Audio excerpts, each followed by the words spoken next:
Est-ce que tu sais prendre soin de toi? En tout cas, je vais te partager dans cette vidéo 7 conseils. 7 conseils fondamentaux sur comment bien t'entretenir, comment faire en sorte d'être au maximum de tes capacités, comment t'optimiser dans ta manière d'être. C'est les 7 choses les plus fondamentales pour moi que je te partage. Si tu en as d'autres, n'hésite pas à les mettre dans les commentaires. Et si ce n'est pas déjà fait, abonne-toi à la chaîne. Avec grand plaisir, on se retrouvera dans d'autres vidéos. Le premier conseil que j'ai envie de te partager, qui est sous-estimé, je pense, c'est vraiment de faire attention à ton esprit et ce avec quoi tu le remplis. Trop souvent, on est là, on vit des choses, on ne fait pas attention à qui nous dit certaines choses, à ce qui est rentré dans notre esprit. Les informations, en plus, on est dans une époque où l'information, elle te submerge. Et après, en fin de journée, tu te retrouves en rentrant chez toi après une journée de travail et tu es énervé, tu ne sais pas pourquoi. Parce que tout simplement, dans la journée, tu as une notification qui t'a dit que encore un truc dégueulasse qui est arrivé dans un pays difficile ou encore un truc où, comme par hasard, un tel il se fait voler ou on t'a raconté une sale histoire au travail et t'es énervé. Parce que tout simplement, notre cerveau, notre corps, c'est une machine qui est liée et que toutes les pensées que tu peux avoir vont avoir un impact sur ta vie, vont avoir un impact sur ton mental. Donc, préserve ton esprit, fais attention de ce avec quoi tu te nourris. C'est comme quand tu manges. Tes pensées que tu accumules sont comme des bons ou des mauvais fruits pour ton esprit.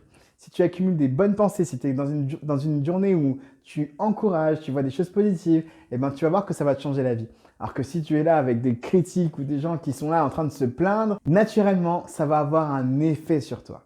Donc fais attention à ça, fais attention à comment tu remplis ton esprit. La deuxième chose, c'est de passer du temps de qualité, d'avoir des moments de qualité dans sa vie. Ça veut dire que si tu as des enfants, passe du temps de qualité avec tes enfants. Crée la relation.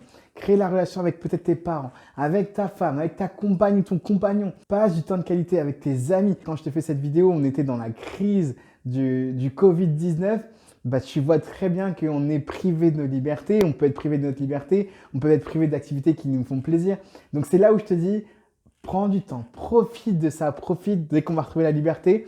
Profite de cette possibilité d'être en France ou d'être dans un pays occidental ou où que tu sois, de faire des activités de qualité. Tu n'as pas forcément besoin d'aller au musée ou d'aller faire des excursions ou tous les voyages du monde, mais tous les moments, comme j'ai fait une vidéo sur les moments présents qui s'affichera quelque part ici ou ici, mais en gros de profiter de ce que tu fais, de passer du temps de qualité avec ta famille, avec tes proches, avec tes amis, à prendre soin de toi, à regarder des bons films, choses qui te font du bien. Mais surtout, passe du temps de qualité. Trop souvent, je reçois des gens en coaching qui malheureusement ne s'entretiennent pas bien parce qu'ils ne font pas des choses qui leur plaisent. Ils font des choses parce que la société leur demande de faire, parce qu'il faut avoir un bon travail, parce qu'il faut aller travailler le matin.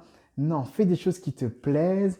Prends le temps de prendre soin de toi. Ensuite, fais des activités où tu aides les autres et tu partages ce que tu as, que tu partages tes ressources, que tu partages ce que tu sais. Donne et aide les autres. Tu vas voir que tu vas te sentir bien parce que, comme le dit ce proverbe bien connu, il y a beaucoup plus de bonheur à donner qu'à recevoir. Donc aide et partage, donne de tes ressources et tu vas voir qu'un jour, tu vas aussi bénéficier. D'autres personnes vont aussi t'aider et te partager. Donc toi, aide et partage. Il y a plus de bonheur à donner qu'à recevoir. Quatrième chose, fais attention à ta surcharge de travail. Apprends à te connaître. Aujourd'hui, quand je te fais cette vidéo, j'ai eu le coup de fil d'un ami qui m'a donné envie de faire cette vidéo parce qu'il m'a inspiré. En fait, naturellement, il me disait qu'au travail, c'était un peu plus difficile en ce moment, que c'était un peu plus fatigant, que là, émotionnellement, avec le client qu'il fallait traiter, c'était beaucoup plus dur et qu'il avait besoin de vacances. Alors, c'est vrai qu'on a toujours besoin de vacances, mais clairement, il faut savoir se connaître. Il faut savoir prendre soin de soi. Il faut savoir se dire stop. Il faut savoir se dire aussi attention, tu as ma limite. Il faut aussi savoir se retirer quand on voit qu'on tire trop sur la corde. Parce que c'est comme ça qu'arrivent les burn-out ou les dépressions. C'est comme ça qu'on ne voit plus le bout parce qu'on a trop tiré sur la corde.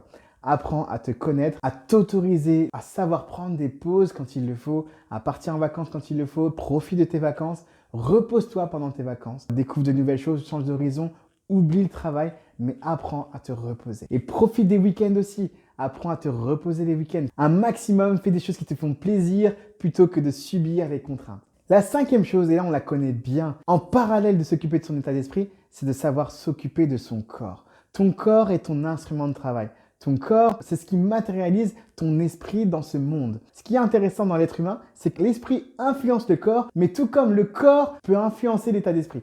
Donc je t'encourage à prendre soin de ton corps. C'est pour ça qu'on dit un esprit sain dans un corps sain. En tout cas, ce que je te recommande, c'est de manger équilibré, manger sain, manger mieux, faire attention à ce que tu manges en tout cas. Au-delà de la nourriture, il y a aussi le sport et l'exercice. Plus tu vas te mouvoir, plus tu vas apprendre à ton corps à bouger, plus ton corps va enregistrer cette information et plus tu vas te sentir bien. Le corps est une machine magique qu'il faut entretenir. Si tu ne prends pas soin des objets, ça rouille. C'est pour ça qu'il faut pouvoir faire du sport, entretenir tes rotules, entretenir ton dos, entretenir tout ça.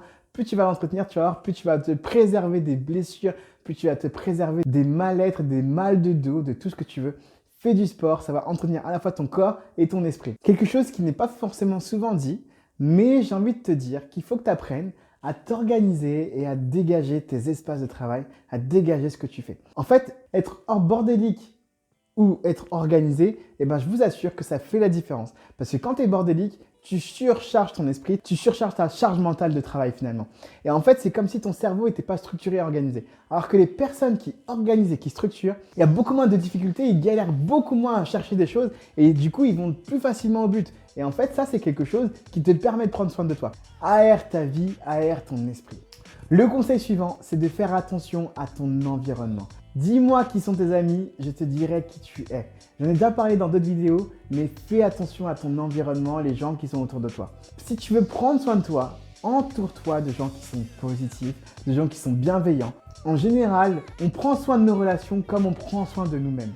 Donc quelqu'un qui est négligent va te négliger. Quelqu'un qui va prendre soin de ses affaires va prendre soin de toi. On a tous un fonctionnement qui est assez logique, assez cohérent et qui se voit dans les petites choses. Donc même dans ces petites choses-là, fais attention à qui sont tes amis, fais attention à la manière dont tu traites tes amis, la manière dont tu te comportes avec ton entourage, c'est la même manière dont tu te comportes avec toi-même. Cette petite vidéo te partage les bases pour moi qui sont hyper importantes pour savoir prendre soin de soi correctement. J'espère que tu mets ça en place. Dis-moi dans les commentaires si toi tu mets autre chose ou si tu le faisais pas avant et que ça t'a aidé. En tout cas, j'espère que c'est le cas. Mettre ça en place dans ma vie, dans mes activités, me transforme, me change la vie. J'espère que tu prends bien soin de toi, que tu vas continuer à ça et que tu vas t'atteler à faire tout ça. C'était un vrai plaisir de te faire cette vidéo. On se voit très bientôt.